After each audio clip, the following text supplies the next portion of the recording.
बिस्मिल्लाहिर्रहमानिर्रहीम। झूले माइयाँ। एक मरतबा गांव में सैलाब आ गया। डूबते हुए लोगों को बचाने के लिए हेलीकॉप्टर का इस्तेमाल किया गया। 150 की आबादी वाले गांव से 500 आदमियों को गिनकर निकाला गया। फिर हेलीकॉप्टर वाले सरपंच के पास पहुंचे और पूछा, आपके गांव की कुल आबादी 150 है और मैं अब तक 500 निकाल चुका हूँ, ऐसा क्यों? तो सरपंच ने कहा, सर, गाँव वालों ने हेलीकॉप्टर पहले मरतबा देखा है। आप एक तरफ से निकालते हैं, ये दूसरी तरफ से फिर आ जाते हैं। मैं खुद तीसरी बार आया हूँ। झूले माइयाँ। प्यार की दास्तान। एक लड़का था और एक लड़की थी। दोनों आपस में प्यार करते थे। लड़की के बाप को पता चल गया।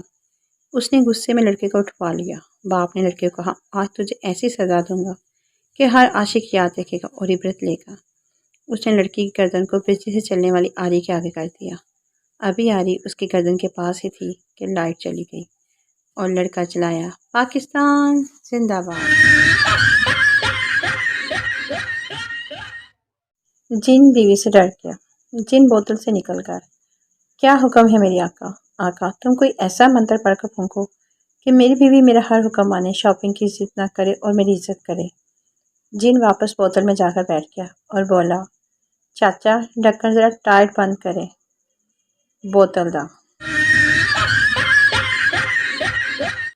ज़रूरत रिश्ता। 75 साल की औरत ने इश्तिहार बराए रिश्ता दिया।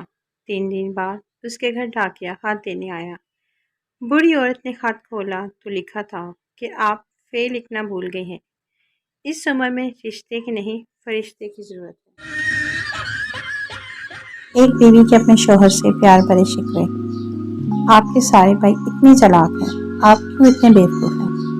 सारे तकिए आपने तोड़ मरोड़ कर बर्बाद कर दिए हैं।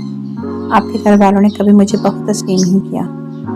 आप कभी मेरी बात नहीं मानते। मेरी तबीयत इतनी ख़राब है लेकिन आपको तो परवाह ही नहीं। बच्चे मेरी बात नहीं मानते और आप उन्हें कुछ नहीं कहते। मुझे लगता है मैं कोई फालतू चीज़। मैं कभी आगे से बोली हूँ? अपनी दफ़ा आपको बड़ा गुस्सा आता है। आपने मुझे कभी समझने की कोशिश ही नहीं की। आपके भाई हर बात में बीवियों से मशवरा करते हैं।